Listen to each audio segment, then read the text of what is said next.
รือว่าต่างประเทศนำน้องมื้อนี้เขาสู่สาวลาวลินดาคือเก่าเด้อจ้ะมื้อนี้สองสาวไ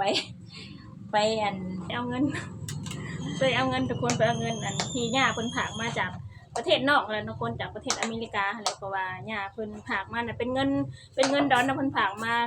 120ดอลเนาะทุกคนถ้าเป็นเงินกีบของทางลาวเฮาก็สิประมาณตกอยู่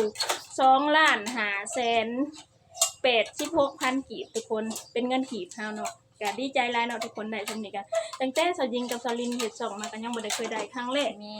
ในชีวิตของสาวหญิงดีใจแล้วก็รู้สึกตื่นเต้นแล้วก็รู้สึกตื่นเต้นนะทุกคนขอบใจหลายๆเด้อแม่ย่าเด้อขอบคุณจากอเมริกาแล้วก็ตัดเอาสบายดีพี่น้องถ้าเด็กๆสบายดีทุกคนเพราะว่าสิหาทุกคนสบายดีทุกคนกลางคืนเนาะสิมาแจกเงินให้เด็กๆเพิ่นให้ลูกให้หลานนี่แหละเนาะทุกคนเพราะว่าได้เงินมาจากต่างแจกให้เด็กๆแน่แล้วก็เลย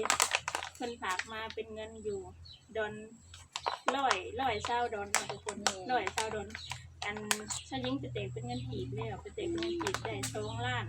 2,586,000กีบทุกคนแต่ทีนี้มาย้ายแห่แจกให้น้องๆบ่ได้ซื้ออันขนมไปโรงเรียนพี่น้องแจกให้เด็กๆน้องนี่เอามาเขาออกกันหมดเลยว่ะอันนี้นั่งนี่ทุกคนเอาพันบอกนี่วะแจกให้คนกุลาไอ้ทุนเอาลูกงามอลีอาไทยเอ้ยเป็นไงเป็นหน้าที่เอาไอ้เช่นอาหารไทยแน่อยากได้มาป่าทุกคนมาป่าทุกคนไหนจะพอนหรือจะพอนจะพอนไหนพอนไอ้ไทยงามแต่ดิงามแต่ดิไอ้เต้ตัวร้อยน้อยขอบใจแม่ย่าหลายๆเนาะที่ฝากเงินมาให้ที่ต่างประเทศอยู่ต่างประเทศเนาะแม่ย่านะเพิ่นอยู่ต่างประเทศเพิ่นฝากเงินมาให้ก็คือ120ดอลลาร์นะทุกคนเป็นเงินกีบก็อยู่ใน2,586,000กีบทุกคนเอามาแล้วก็มาแบ่งกันให้ล้านแน่เนาะเพื่อให้ทุกคนได้ซื้อขนมไปหุงหำเฮียนเนาะทุกคน